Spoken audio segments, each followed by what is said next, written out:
Hi, welcome everybody. I'm Barry Kostrinsky, president of Artist Talk on Art, the ATOA. ATOA is a 501c3. We're a nonprofit that's been around since 1975, the longest running dialogue on the visual arts. We're usually on the Lower West Side at 12 West 12th Street. During these times, we've changed our programming and used this Zoom format. Somebody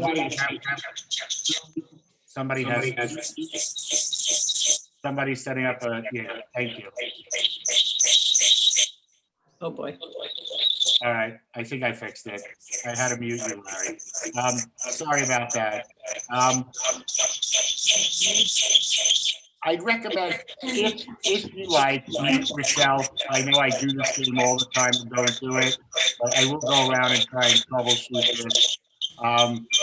It's very bad. Maybe Yeah. you should mute everyone I'm going to for do the that. time being. I'm going to do that. Let's see. Let's pushing my talents here. But let's see. Mute off. There we go. There we go. All right. There. Sorry about that. That doesn't make any sense. There. This takes a while. My apologies. We hit technical difficulties here. We resolve them. Never really a problem. I do have everybody on mute. Barry, I put the Google link to the Nodler fake.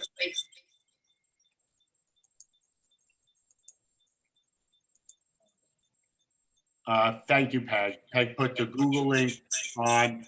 I can't imagine why, with everybody muted, I'm having this. So I don't think I could be doing it. Maybe you do. I'm just bear with me. Oh, this is a new one for us. I'm sorry about this. Yeah, maybe that was it. Mute all.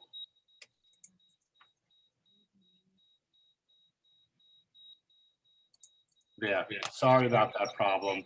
Hopefully it won't persist. Again, it used to be at 12 West 12th Street. We will go back. For now, this is our programming. We do this every month, every Monday. And when we do go back to 12 West 12th Street, we will continue this and run it side by side. So we'll have double programming because, for example, tonight we're going to have Alba Soto presenting from Spain, and we don't pay for presenters to fly into JFK. And so this has been a windfall of COVID. We're a 501c3. Our programming is free. If you'd like to contribute, you can take a look at our website. It's atoanyc.org. This is a unique day for us. The first Monday of the month, Verónica Peña is our new performance curator. Verónica presented at one of our regular talks, and she has she really is a dynamo, and every first Monday of the month she will be organizing a performance event. This month we have some very interesting talks, as well as a Latinx, let me get this,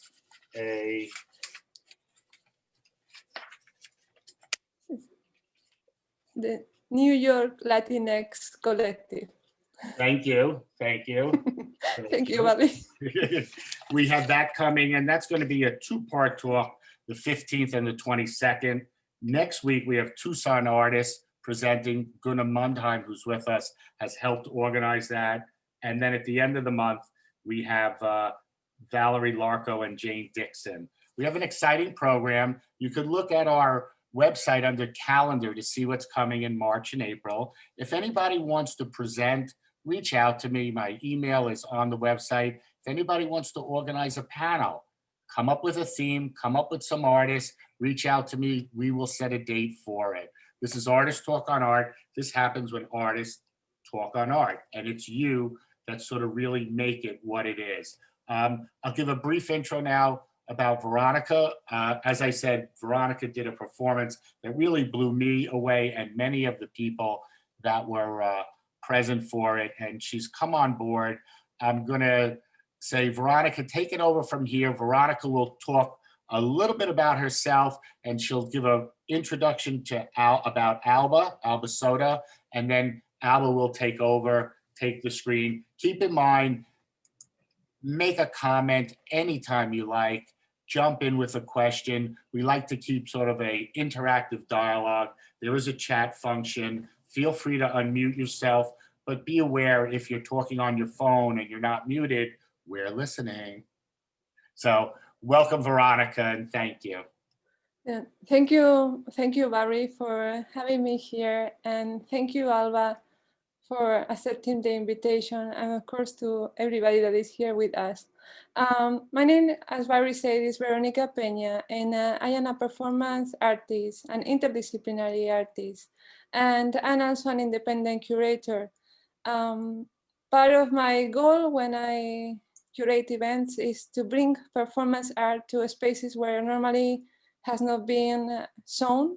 And I got in touch with Barry not so long ago, but I hope that bringing Performance Mondays to ATOA to ATOA brings something new for the people here, or something different about this discipline that is performance art.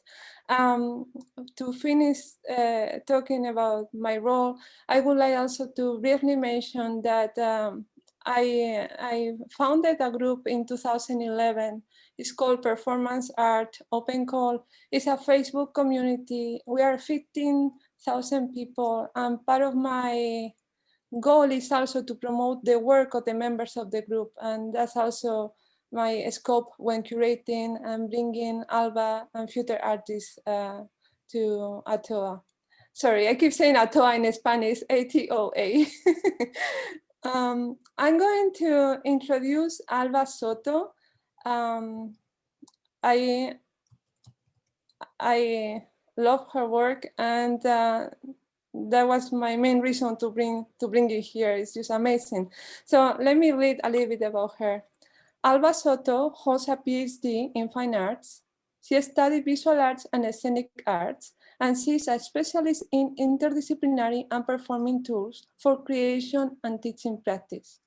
Alba is a professor at Universidad Nebrija in Madrid, and she has conducted workshops and seminars at Laxo University of Applied Sciences in Finland, the UCA University for the Creative Art in the UK, Universidad de los Andes in Colombia, School of the Art Institute of Chicago, and more. Her performances, video art, and drawings have been showcased at a number of national and international festivals and exhibitions in US, China, Italy, Germany, and more. Thanks to this practice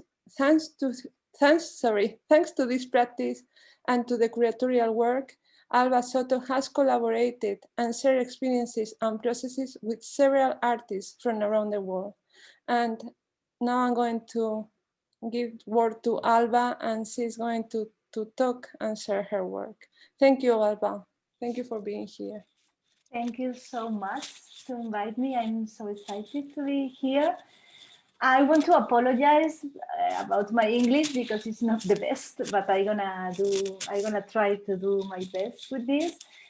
I'm gonna start travel around or through my artistic work. Okay, I'm gonna start. Wait a minute. I shared. Okay. My name is Alba Soto. I want to say at first that my father is a painter and my mother is works with therapies and with energies like Reiki and things like that. And I think I like a mix between these two languages.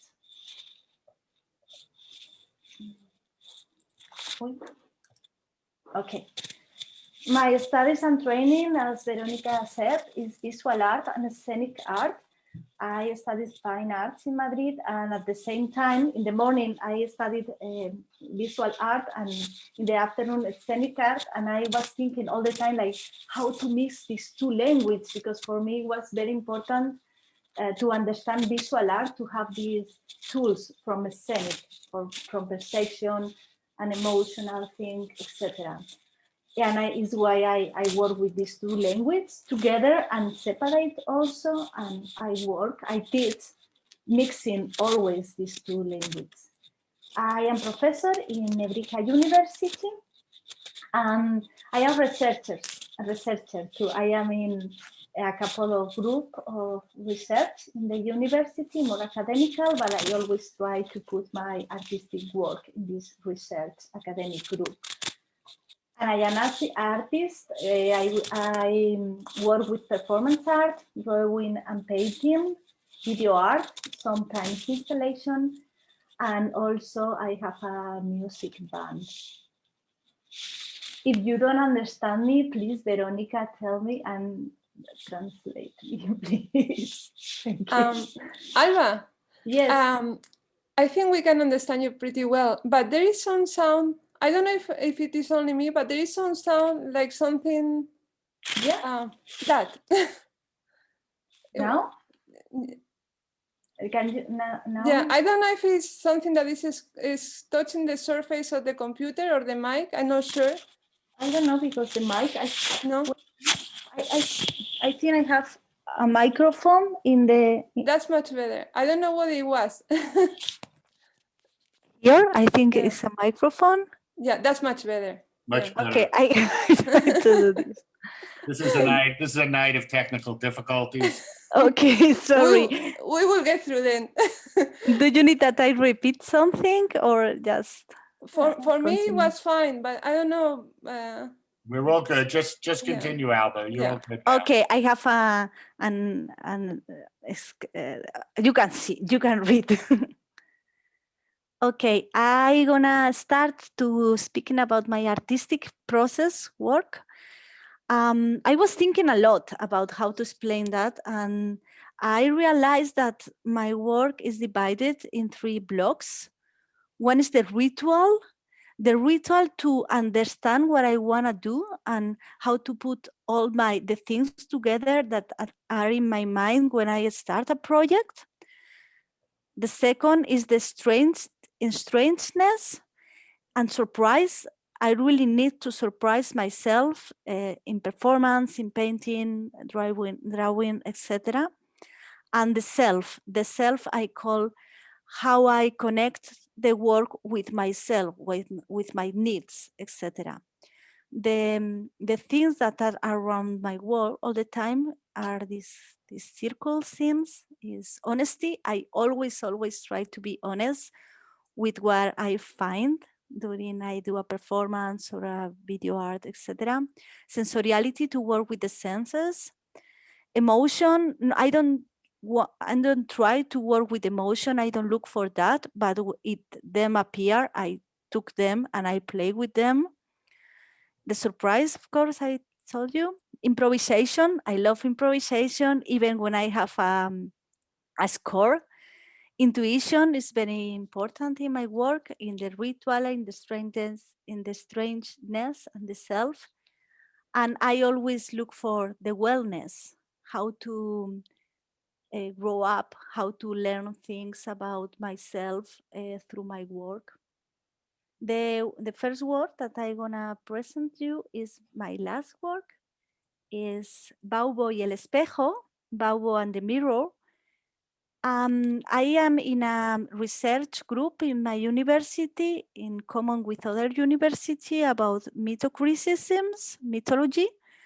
My colleagues wanted to work about the myth of Demeter, and I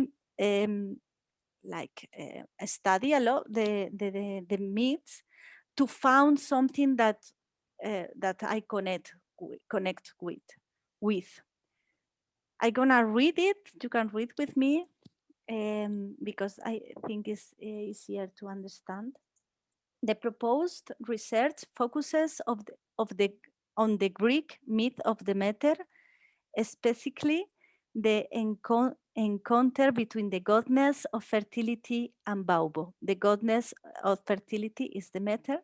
In this encounter, our character, Baubo, imagined that the Demeter was very lost and very sad because her daughter, Persephone, was raptado, Verónica, rape?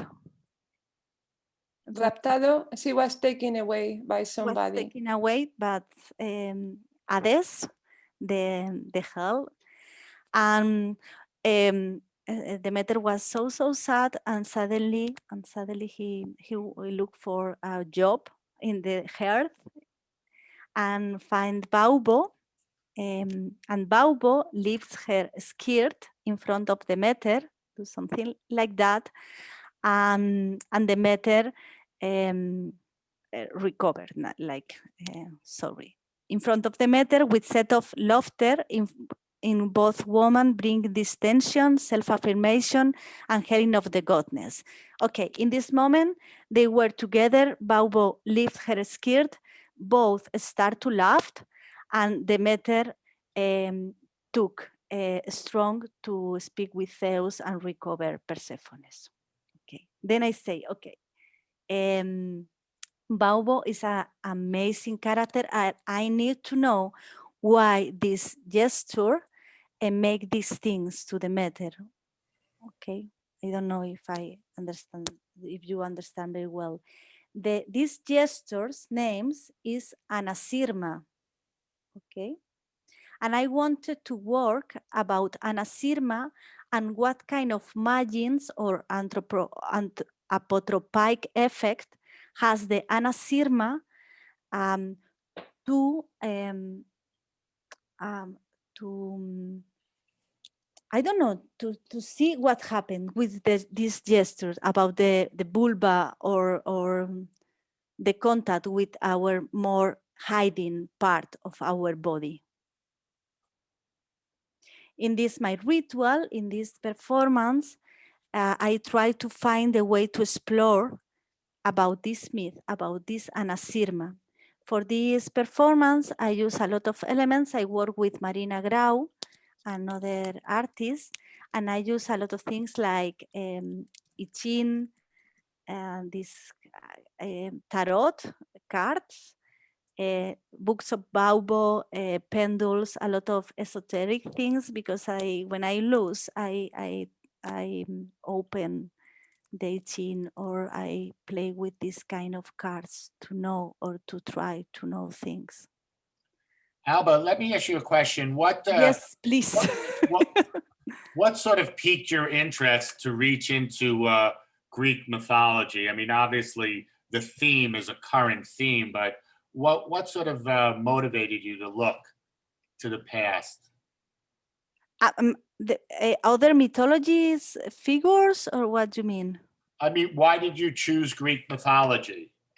Why? Oh no, because I was in this group of mythology, and my colleagues wanted to work about this Greek mythology of Demeter. Okay. And I read about this figure, Baubo, long time ago, but I forgot about that. I was really surprised about this figure. And when I was in front of this myth again, for me it was like a very, very good surprise to work with. No, but of course, Baubo, this figure of Baubo is around the world in another culture also. This kind of, have you seen this kind of little figures with the vagina open? I have one here, I think. This kind of. I bought this in Thailand long time ago. Can you see that? Oh, I could tell you, I saw a contemporary artist who posted a very similar image. And yeah, it's a, yes, it's sort of, yes. And they are, some of them are prehistoric, like people did long time ago, and it's in the Greek mythology also with this kind of act of Anasirma.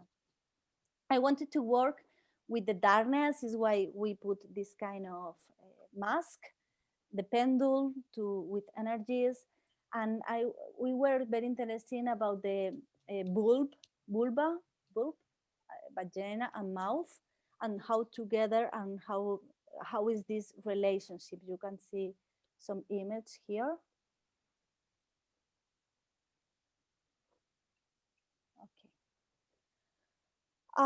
The concrete action, we decided to improvise with Ana Sirma.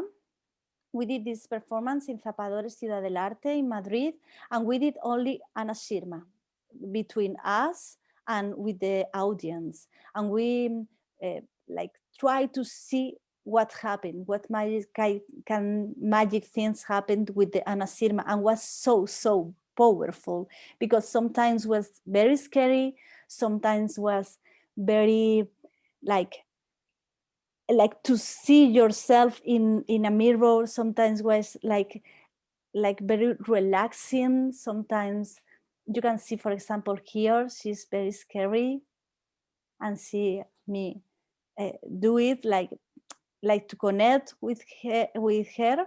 Let's see here, to the audience we turn around. Here was very powerful, because she was in a trance looking this. Here is another kind of, another one. We travel a lot with these performances, because we discover a lot of things about sexuality or no sexuality, how Ana Sirma has been presented in the visual media, for example. The fair, how Ana Sirma is like to espantar demonios. Verónica, Espantar demonios is like scare. It's like scare demons. to so scare they- demons, for so they example. go away. Alba, I wanted to ask you. I want to understand better what is Ana Sirma. Ana Sirma is like the gesture, is the energy, Is the or gesture, just the gesture. the But gesture? it's a magic gesture in the history, and also in the myth, of course, because in this myth, Demeter changed the mood when Baubo make an Ana Sirma. And also Ana Sirma in a lot of stories, in the Middle Age, for example, works to fear the demons. But now in the contemporary era, when we think in Ana Sirma, normally we think in sexuality, like Marilyn Monroe in this kind of stuff, you know. And what we wanted to try is how to connect with the other stories and histories, you know, about Ana Sirma. For example, there are a lot of these kind of figures in the church, in the windows of the church, also to protect the church. And we were very interested about that, and we tried to put in the scene to understand. We put it in the scene and was so amazing. And also we did workshop with the Ana Sirma, playing with the Ana Sirma, and also was so amazing, because the students who did the workshop start to understand more things about herself through the Ana Sirma and about the others, because it's like a confrontation, and also it's like a mirror. It's like you see yourself through the others, through this kind of symbolic hall, and you travel through the darkness in some way. And it's very strange, or it's very difficult to tell about.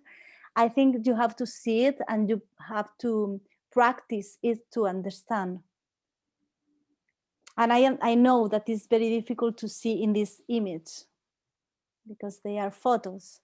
For example, in this part of the performance, Marina ran through the space, and I want and I stay in the space a little bit with the audience. I only need like empower myself, showing my my vulva. And I went where Marina was here in these stairs. And I don't know why I start to protect Marina like this. And I start to do is like the people were demons because I felt Marina was scared and I don't know why. On here, for example, the mouth is constantly in movement, sorry, with the vagina all the time. We did all the time like, and we didn't know why, but something was very in relationship. For example, this is a call with this, and the other suddenly run to this place. Or here, we didn't see each other, but one did the anasirma and the other did suddenly without see. Something that you can feel. I work with energy, for example. I taste the spaces always with my body to know where I can do or which part of the space is better to work. But it's very difficult to explain with words. You know, one thing I'm getting from this is Yeah. that somebody who is viewing this, they can get something from it. But what you get as a participant is so much more in a way, and sort of there is sort of a barrier between the viewer and their experience and you in your experience that I don't think a viewer can fully appreciate the transformation and the feelings. It's sort of like watching a movie and being separate from it, but you're experiential in your roles here. But the viewer is part of this experience, and the viewer participates also in the anasirma. The viewer doesn't make the anasirma gesture, but are in the anasirma, I don't know, action. Also is in front of the anasirma. And the energy, you can perceive the energy as an audience. And the movement, and you see something strong is happening. Maybe not in the photos, but when you are in the place, is very powerful. I sense that. I sense that. Yeah, you can see. Okay, here is what because in this exercise we discover a lot of things about ourselves and about the other and how was the connection, and we create a new vocabulary about anasirma, what anasirma can represent, and with what kind of things anasirma connect us, and this kind of stuff. But we can see a video to see how we move in the space. I think it's important.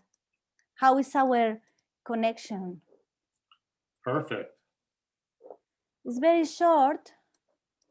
Oh, sorry.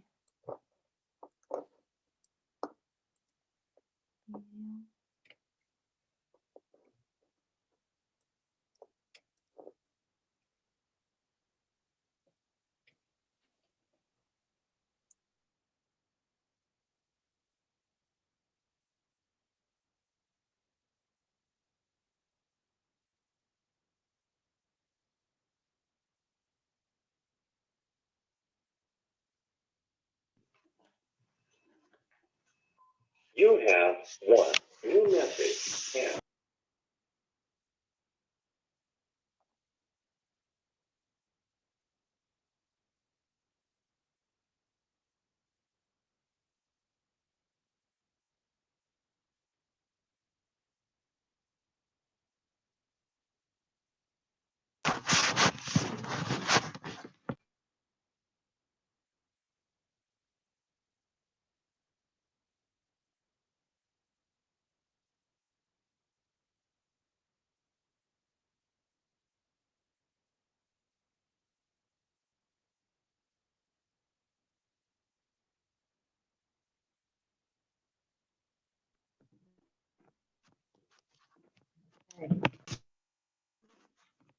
Thank you. Over here. Can you find the other burgers, please?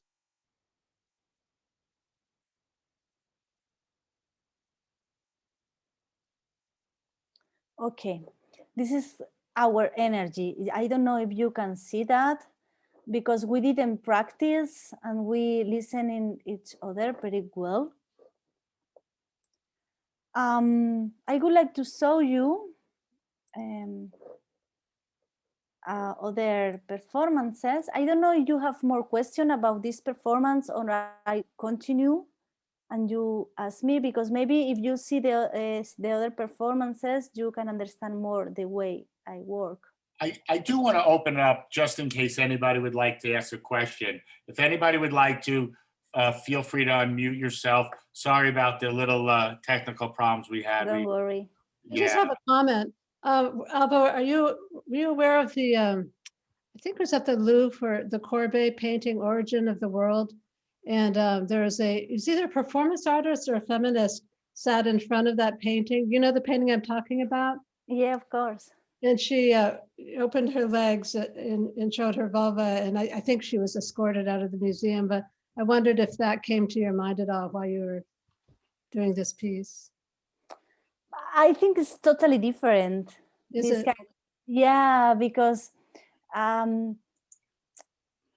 don't know how to explain it, but it's at first the origin of the world. This picture is like a dead body. I don't know how to explain that. You know, and this relationship with maternity, of the views of the other, but also sexuality, but also the painting have not life this body. And when this performer make the performances in front of this painting, it's like I imagine that try to say something to this painting, but it's not like a mirror.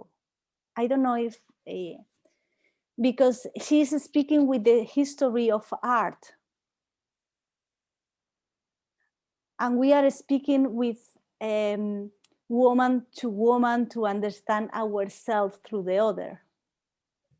Do you understand? I think I do, yeah. Okay, it's what I think. I don't know. For me, it's totally different. Both are vulvas, but they're different statements. Different statement and different languages. Yeah. I do want to point out Elaine Weinstein-Forrest said, beautiful video. Love the way the figures merge. And they definitely, at the beginning, I think we all sensed or thought maybe it was one figure. Certainly, you get a lot with a little by working just with a black costume in that last video, or just covering the face. You create a strong presence, quite the opposite of a Disney production. Yeah, for us also was very important that we look like the same person.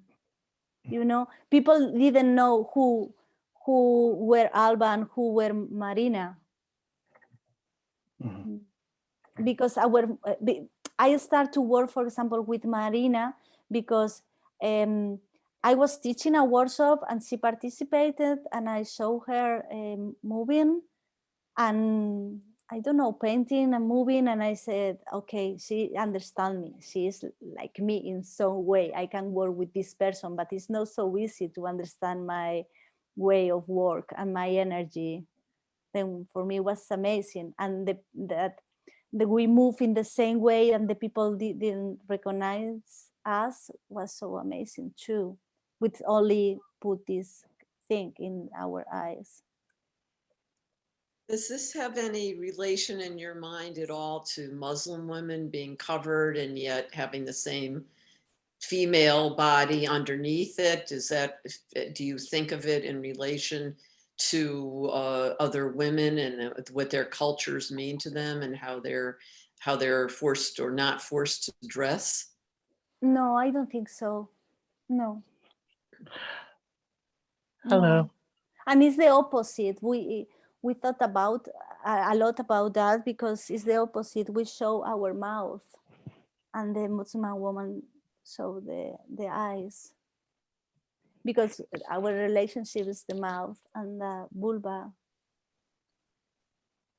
Also the eyes, because it's like to see.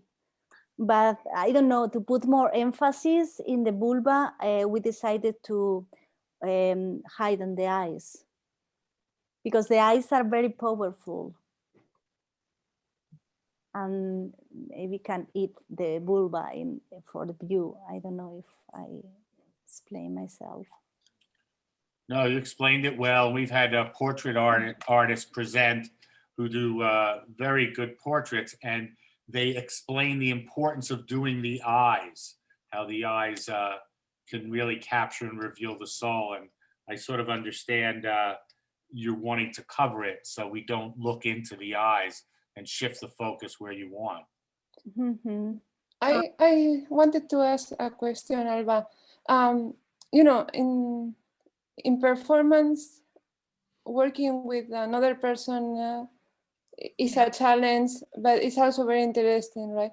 And I was thinking, you know, when you collaborate with another person, but you don't use this type of energy, you don't use an asirma, how is it different? Even if you may have a connection of your bodies, even if you are not looking at each other, but somehow there is that bond in the air, how is it different? How that may be different from using an asirma? Depends of the person, is a totally different performance. For example, I work with Subo Osaha from Bangladesh, and we work about our language, because I spoke English with my Spanish accent, and he with the Bangladesh accent, and we didn't understand each other, and was so amazing, and we laugh a lot because of that, and we did a performance about that, about to understand English and what is English for us in the middle of our countries. And also, and he, for example, is not like, he doesn't work like me, not at all. And then, but we found another way to work. I love to do that, really. But Marina was perfect to work about Baubo, for example. We do have a question from Dick from the United Kingdom. Dick, welcome to ATOA. If you don't mind, just tell us, where are you in the United Kingdom? I'm in the Tyne and Wear region of the United Kingdom in northeast England. I was going to make a comment about the fact that a few years ago, a few friends of mine who were Nicola Hunter, who is Nicola Canavan, and Dawn Felicia Knox, did a project with the Live Art Development Agency for their DIY projects. And they were working with the topic of raising the skirt with like various women across the entire country, some even coming from abroad, and actually talking about the sort of empowerment of oh, blow my neck, about raising the skirt, and there's something there is a power to it, because there was a development of a series of works through it. Some of them are being like photographic portrait works, and some of them being like actual performances with the actual workshop itself. And it makes me wonder about the sort of internationality of that action itself, and how, in a way, it's an action that's almost sort of concealed by patriarchal forces within Western society, really. I wondered what you would have to say about that idea of having that workshop with a whole load of people with that gesture, or whether it is better to have that sort of partnership with one potential partner at a time, really. I don't know if I understand the question. The question is what is the difference between working group or with a partner? I think what I was asking was more, do you feel more comfortable working with just one person, or had you thought about the idea of working within a workshop setting with that gesture? Okay, for me, the most important thing was to work with one person at first to have confidence and to explore the gesture. And when we explore the gesture, we really wanted to share it with other persons, with other women.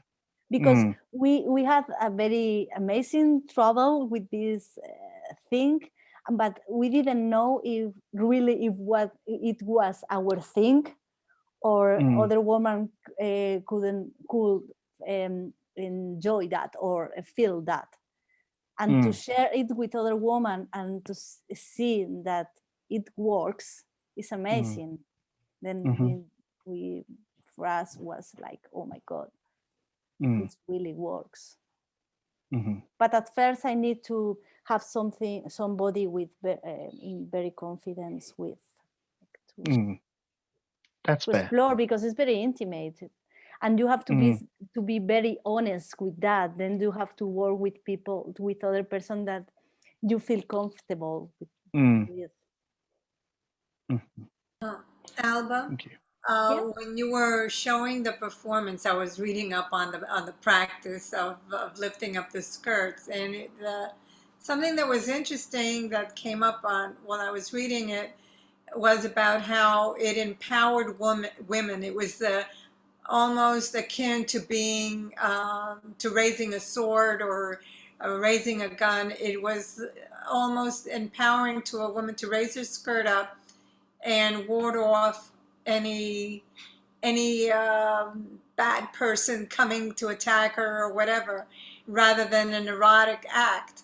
But in your performance, it looked very much like the women were in communion with their own bodies somehow, and not so much using the vulva as almost a weapon, which I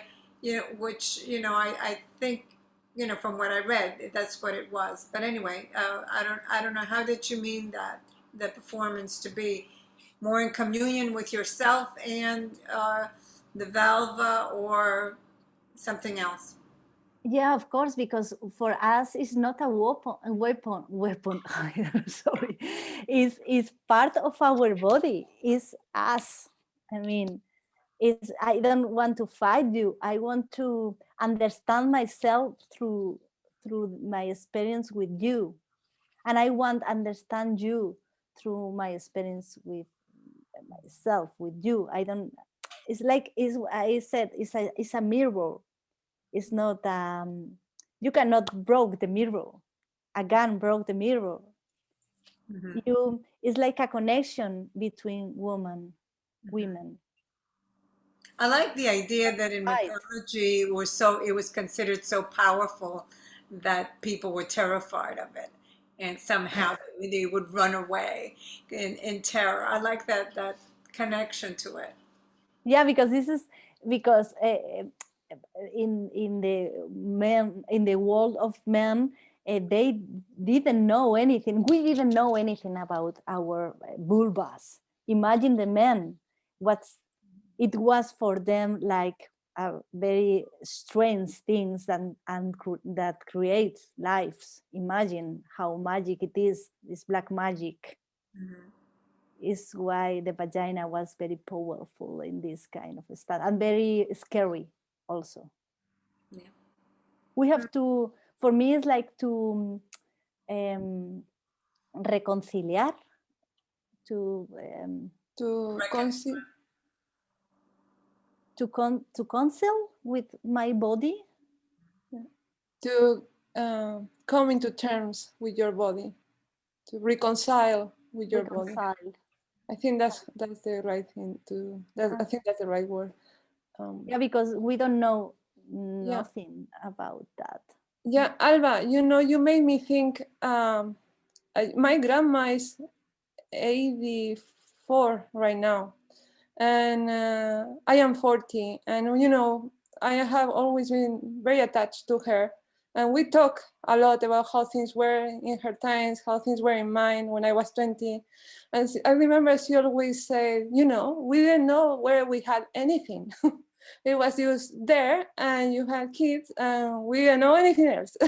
So, you know, that was Spain many years ago. Like I mean, I know that you are achieving communion with another person through this very intimate gesture and very heavy ritualistic act, but it also talks a lot about talking about it and exposing what has been for years and for what is supposed to be hidden, right? So I think I think it talks to a lot of things.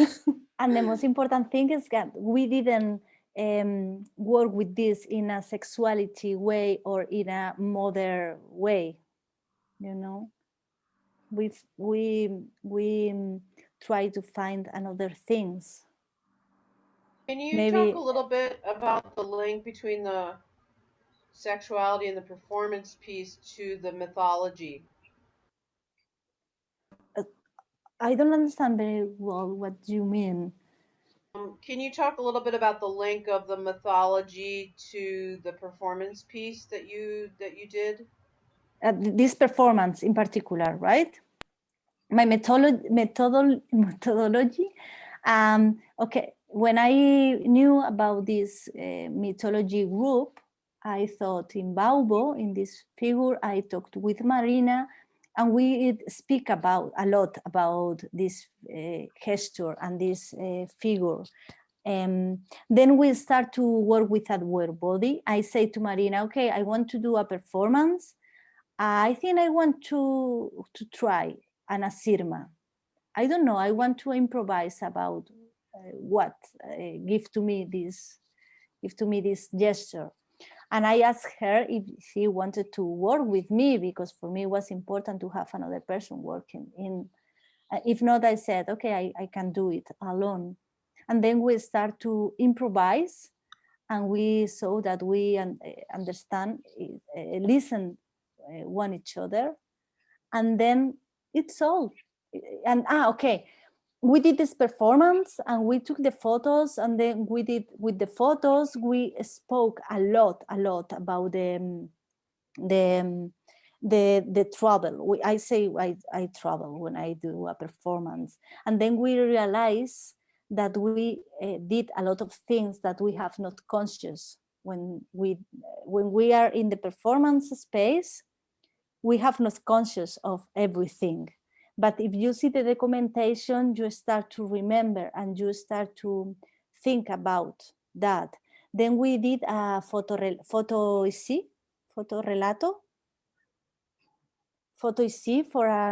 for conference. Then with doing that, we discover a lot of things through the image and through the videos. It was so amazing. And we are now a year working on that, and it's unlimited. We have a lot of information to do more things. And for example, was it very important to do a workshop to share our investigation or research. I answered your question? I actually have a question. Is that okay? Yes, go. Okay. I'm wondering, since you're performing this in different countries, I would imagine that culturally you're getting different reactions from people. You know, some countries, I mean, you don't want to generalize, but you know, some countries are kind of more relaxed about the human body and sexuality, and other countries are not. And I'm just wondering if you noticed that, or if that was in any way considered in your, yeah, of course, for absorbed example, or considered while you were performing or after, or did it inform you in any way? Yeah, of course. For example, I cannot do this performance in everywhere. I did a performance about that, more or less, in Bangladesh, but I didn't was nude in any way. I talk about that in another with other symbols or object or elements. You know, I think it's important, sorry, to know the place where you are go to perform and have a lot of respect. But even in Western European countries, I'm thinking, I mean, aside from just the obvious, you know, where, you know, if you're going to a Muslim country or you're going to, you know, primarily a Muslim country or, you know, very, very religious, I would say even among the various Western European countries, I think that there might have been a subtle difference in reactions. Like, I think that, I don't know. Maybe that's Imagine, I don't know. I want to try. I don't know. But of course, I don't want to do that in the middle of a church, for example, because I am very respectful with the people and with the countries and with the culture. If I do something, I do, or I want to talk about something, I need to find the tools, and the tool change depends on the place where I do performances. Always. I will say on one level, this is a very unique performance that you do and very specific. If I do a top-down view, this is what artists do all the time. You're doing a self-exploration. You're looking at yourself. When an artist goes in front of a blank canvas, it acts as a mirror. It sort of stares back at you. What are you going to do? So, you know, on some levels, very, very unique, and that's part of the beauty. But another level, I think we can all connect with looking at the self. Who am I? What are my body parts? And how you interact with another person. So very... But it's not always like that. But sometimes a lot of artists know what's gonna happen. For me, when I paint, I never know what kind of paint I'm gonna do. If I know, for me, it's very boring. I start to do lines and things, and this kind of image or figures or wherever start to appear. And for me, this is so excited. The performance too. And when it is finished, I say, okay, what's happened here? And then I start to analyze. We've had many artists present on our talks, and you get artists who do just that. They really try and come in with no preconceived ideas and follow a flow of discovery. One thing leads to another, and they follow a path. It all depends on the artist. I imagine Mondrian strictly laid out what he was going to do. Seurat, hundreds of drawings, preparatory drawings before, but many other artists are sort of in that flow, sort of as Pollock was in that arena and acting and reacting. Would you like to share some more? Do a little more screen sharing and maybe show? Do you want to say something? Could I say? Yes, of course. Alba, thank you so much. Welcome. The video, I found myself being one of the dancers and feeling so comfortable in that black robe and blinded, so that the art was my naked body underneath.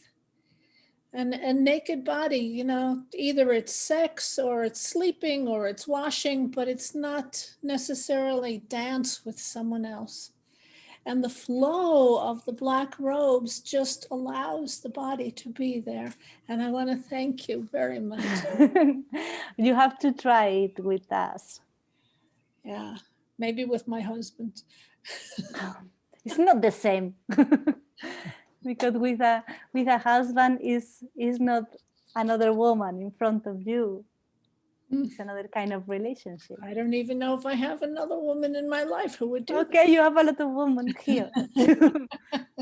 Try.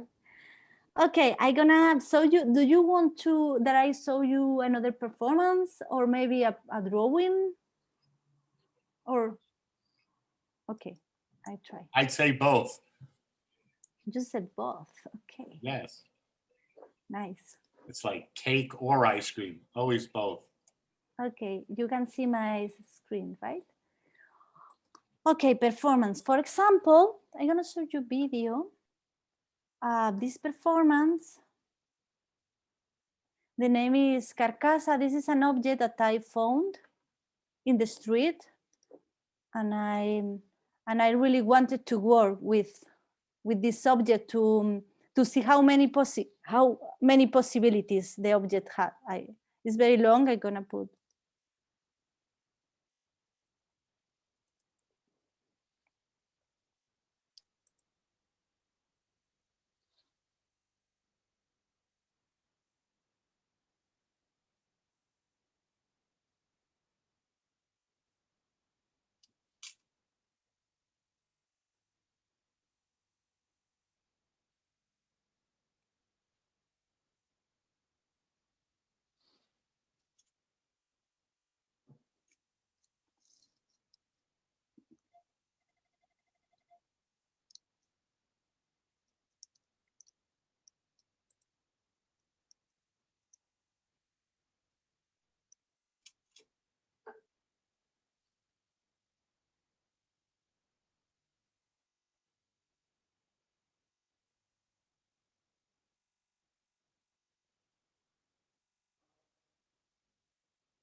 Okay, sorry, it's very long.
For example, in this performance, I found this object and I started to work with it because it was very interesting for me. And through this exploration with the object, I discovered a lot of things, what I was talking about, because I didn't know until I started to work with this object. I think when I work like that, if I don't know what's gonna happen, I discover a lot of things about me, but also about my mother, my grandmother, etc. No. I would like to point out a very good question by SKG. I'm not sure of the initials, but I know you said you picked up a random object. She says, why did you choose a V-shaped plexiglass? Obviously the shape, making reference to imagery you've been dealing with. And as well, Susan Tiffin asked, was there meant to be music accompanying that piece, or is it meant to be silent? It was by random, totally. I was walking on the street and I saw this kind of leg of the table, and I say, okay, this is amazing, and I took it. And I start to explore, then I discover a lot of things. For example, I work a lot with my students with lemons. I give them lemons and I say, okay, discover what you want to tell us or what you want to say through these lemons. And everybody discover different things through an object or through a fruit. Not like I want to speak about rapeness, whatever. No, I don't know what I go. It's because it's very intuitive, because I don't know what I want to talk about. I discover what I want to talk or what I need to talk about through this subject. Understand? Can I ask a question? Of course. So how do you relate these experiences of the performances that you've done to your own growth and how you are as a person? How I am as a person? Yeah, has it changed since you've been doing these kinds of performances? I have changed a lot. I was going to therapy a long time ago. My therapy was like, oh my God, you do a performance, what you work with me? I said, yeah, I work the limits. And my therapist was like, what? And really, it works a lot. Even when I draw, thinking on something, for example, a headache, and I draw thinking of the headache, and I give shapes to the headache or anxiety or whatever, it works for me a lot. Then I understand more myself, and I understand more what is surrounding me, my people, my life, my space. So the limitations that normally you would have placed on these things before, the objects, not that you become part of the object, but the object has a new meaning. Maybe your horizons open, your mind opens more. It's not the object itself. Yeah, I need that. I need to open my mind. It's why I look for the strange things. When I front of the strange, the surprise or the strange things, I love that. I take it because it's new for me. Then when something is new for me or have a strange shape or whatever, it's more interesting because I learn more. And what did the psychologist do to you? What did she say when you were doing these things? She think it was strange, or she understood it as you were an artist? It's strange, but she understood perfectly. Interesting. My boyfriend is psychologist too, and she understands my work more than anyone. Interesting. Yeah. And for me, it's an amazing tool to see the world with another eyes, with different eyes. Mm-hmm. It's like the psychologists do, that you see your life with other perspective. Yeah. And art do the same, of course. Yeah. Thank you. Alba, it looks like a way of understanding the world in a way that you are not judging, that you are observing and trying to understand things before, saying, yeah, but If I judge what I do during the performance, imagine it's impossible to do anything with art. I had a question, Alba. When you do the performance like the one that you just showed us, and then you would do it again, would there be any bearing between one and the next, or are they completely separate? Like when you use that sort of V-shaped thing. Depend of the performances. Some of them, when I see with distance, I say, "Oh my God, is like different steps for the same things." Another, I did it and it's over, and it's finished. Depends on the performances. With the drawings, is the same. Do you want to see another one? Maybe I can show you how I mix performances with drawing. That sounds great. That sounds great, Alba. Yeah. It's interesting for me to show my drawings because I think you tell me if they have relationship, because I can see it very well, but one is performances, another is drawing. Let's see.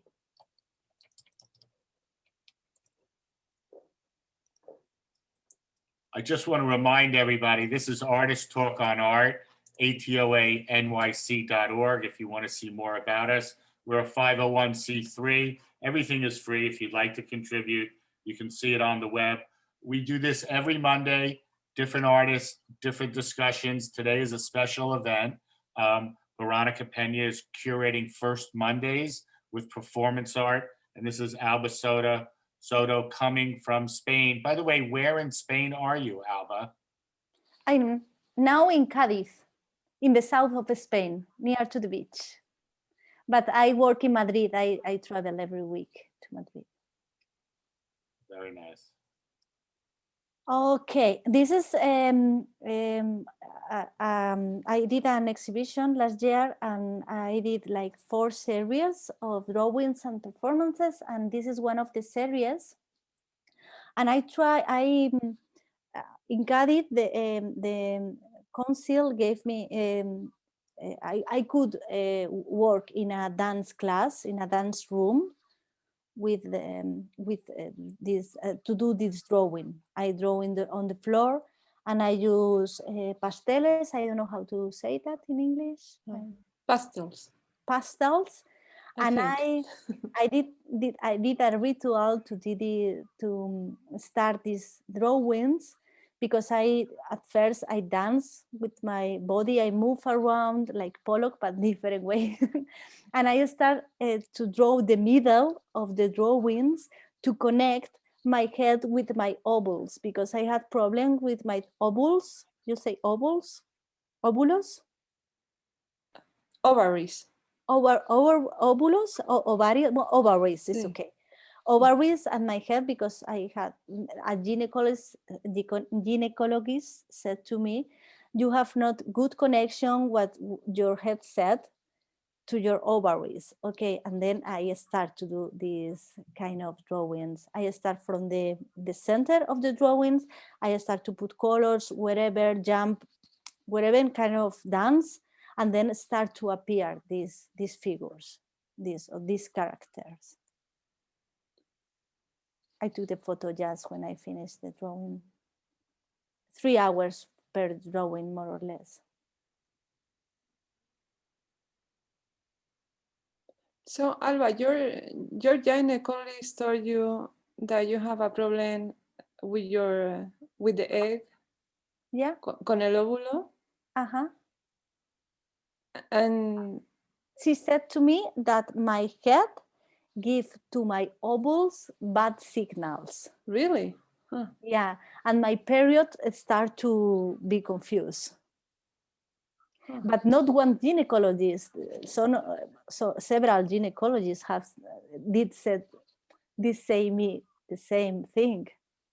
And I say, okay, I need to connect my ovaries with my head. And it was so amazing because my period started to be good. Really. You know, I was going to say this before, but in a way, this, you know, this art is healing for you, is it not? Yes, of course. Always. For me, Amazing. it's like a canalization. It's a canal. It's like something to express that I have inside, and I don't know anything. I don't know what I have inside. And through the art, I put outside to understand what happened.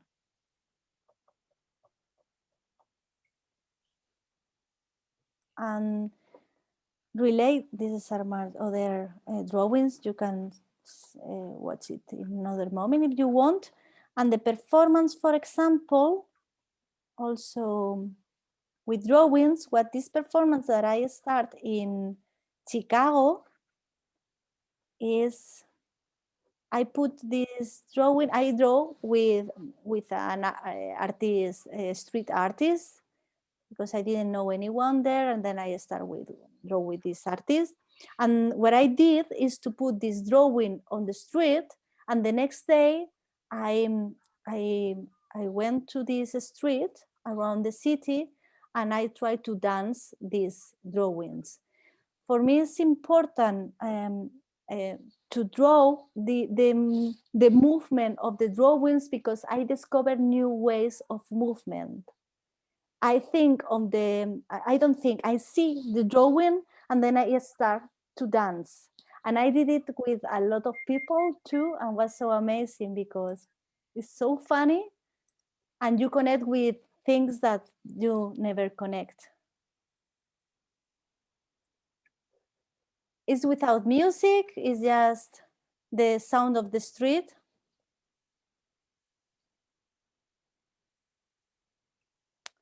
And I connect with the image and with the city to, I put the drawing, the city, and then my body.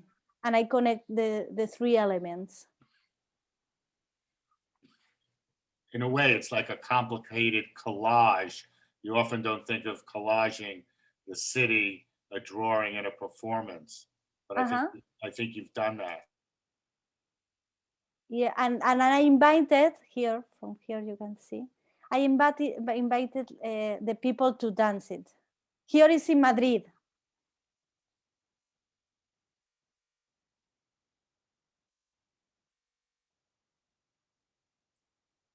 And the people stop in the street to dance. What are you doing? We are dancing the drawings. Okay, I want to try. Oh, that's so amazing. So beautiful.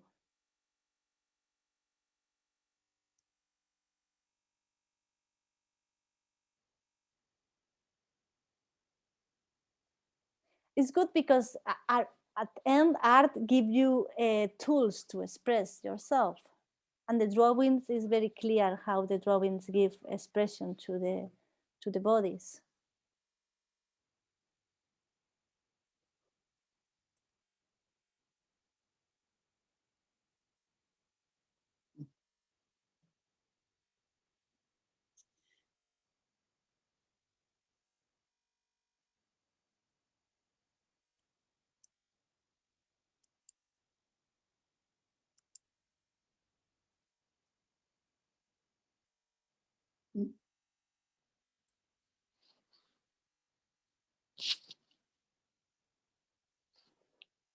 Okay.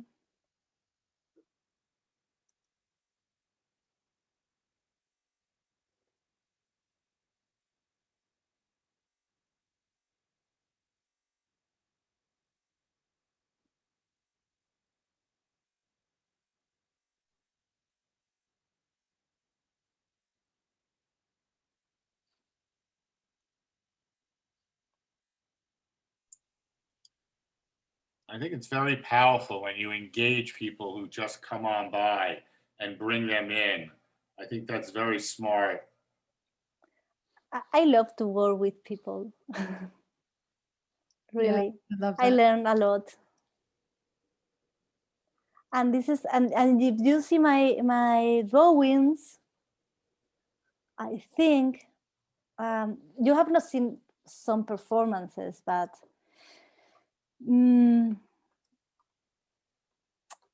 see, for example, my paintings.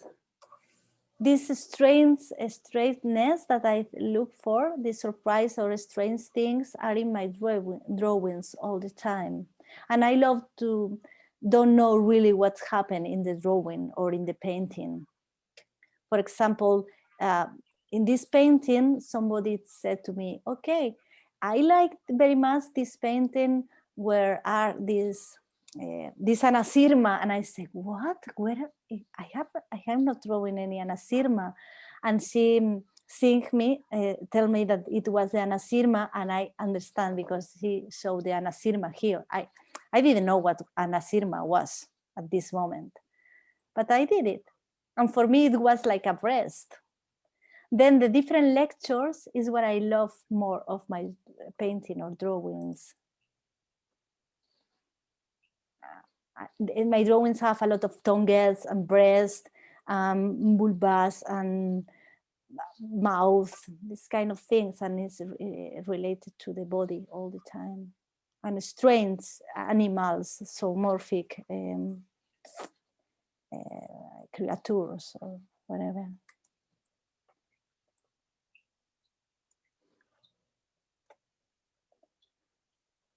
And as I said, I never know what it's gonna happen in these drawings.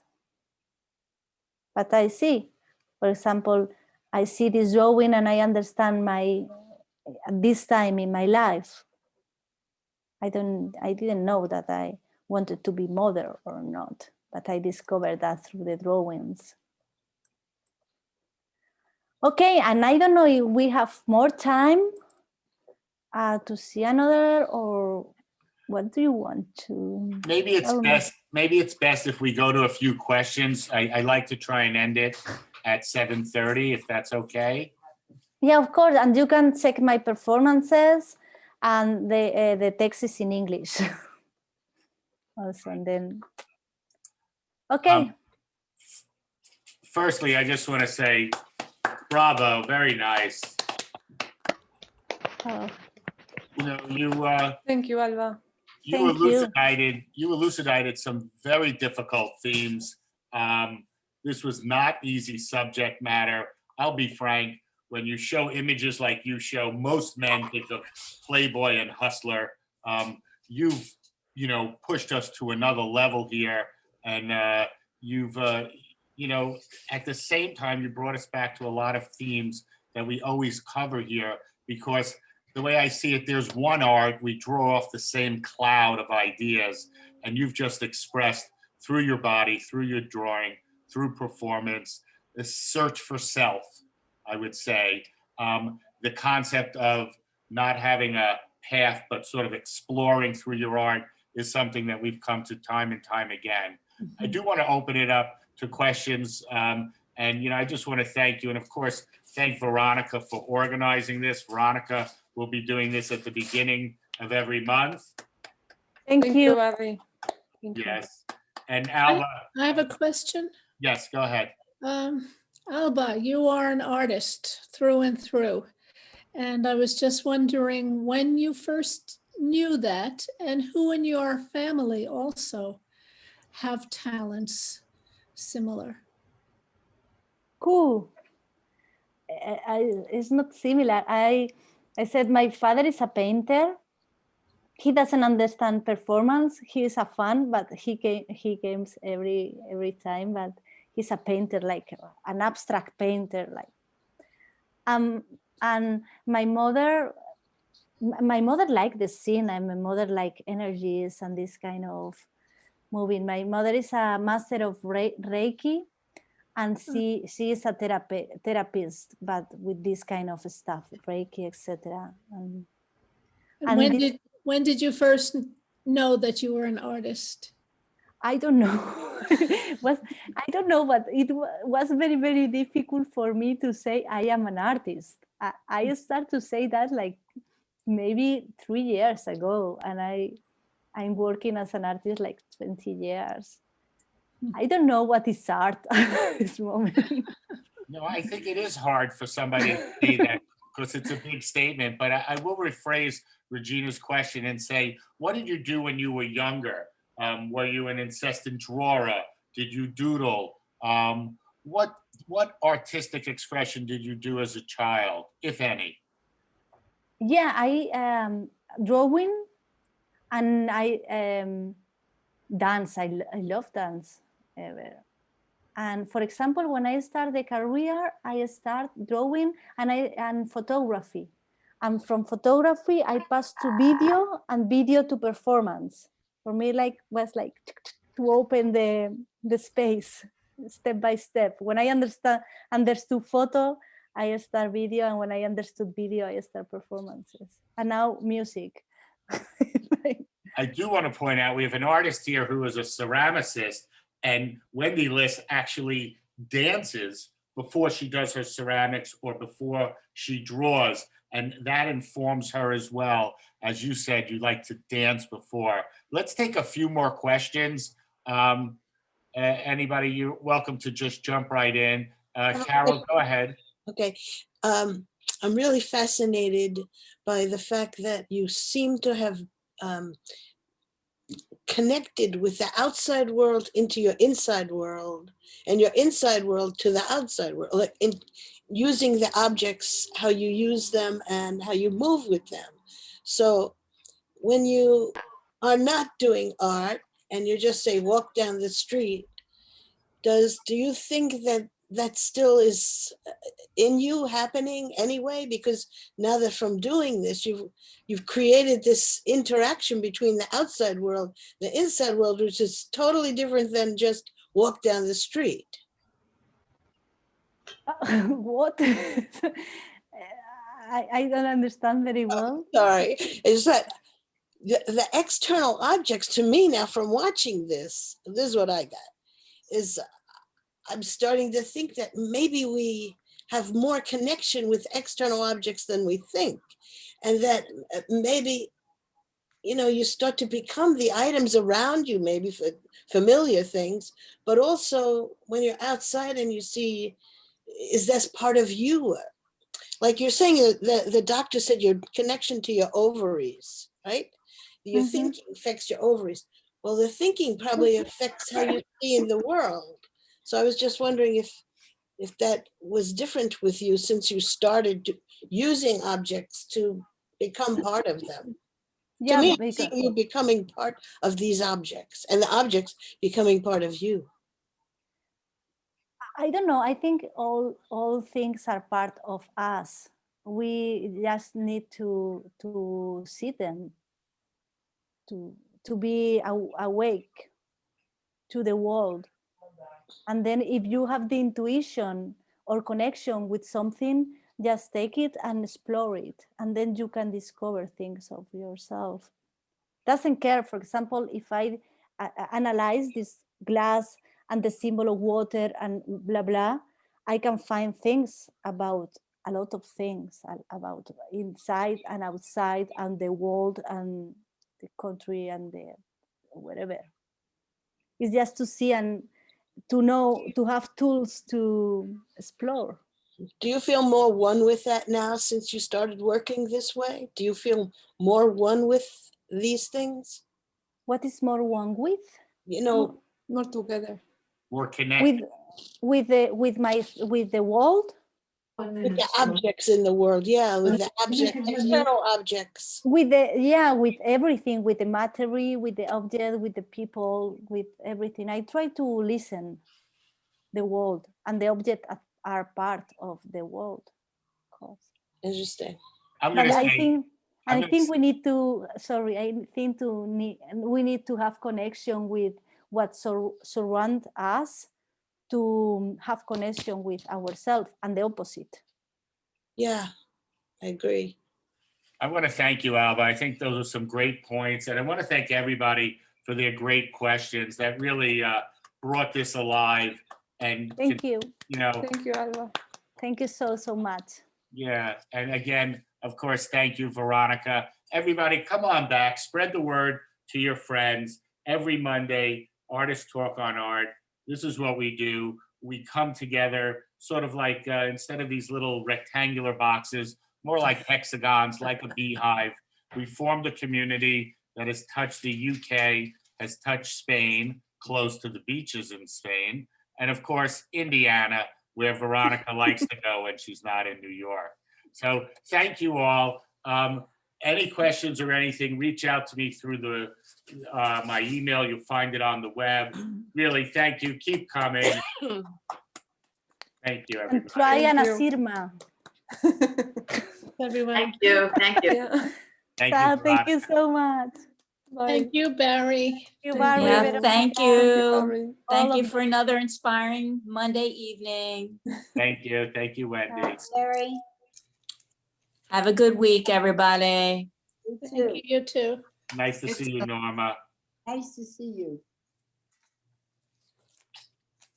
Oh, we did it at the same time. Bye, Regina. Great questions. Great thought. Bye. That was great, Regina. I want to make out a check to send to ATOA. It's Artists Talk on Art is better than just the ATOA. Yeah. And you could make it easy and just send it to me because I rarely get to our PO box. And I'll give you my address. I appreciate that. Okay, it's only $36, but at least it's something. Everything is something, and a multiple of 18 I appreciate greatly. You I got it. Yeah. What's your address? It's 490 Bleecker Avenue. That's What? 490 Bleecker, Bleeker Avenue. You're in the village? No, Oh, this that's is, Bleecker Street. Okay, Yeah. Bleecker Avenue. it's apartment 6J, as in Jehovah, Okay. and it's Mamaroneck, New York. Oh. MAM something something. MAM. How do you spell Mamaroneck? I gotta write it. Ma. MAM. Yeah, MAMARONECK. Mamaroneck, New York. 10543. 10543. Barry Kostrinsky. Yes. Did I make it out to you or to No, no. ATOA? Make it out to Artists Talk on Art, the full name. Okay. And that's Artist with an S. Thank you, Regina. Thank you. This is so enjoyable. It's amazing. That's really nice. I'm in quarantine now, but Oh, I live in northern Manhattan, and I would go down to galleries and then walk back and meet people, and I'm not in Manhattan anymore. I know So this that's is been powerful. tough on artists, especially. We go to openings. That's our juice. We go to museums. Yeah. That's been taken away. So Yeah. maybe that's why this is even more valuable. It's wonderful to Thank see the art and talk with the artist. It's a blessing. You did a mitzvah. Thank you. Thank you. I appreciate that. Bye-bye. Be well.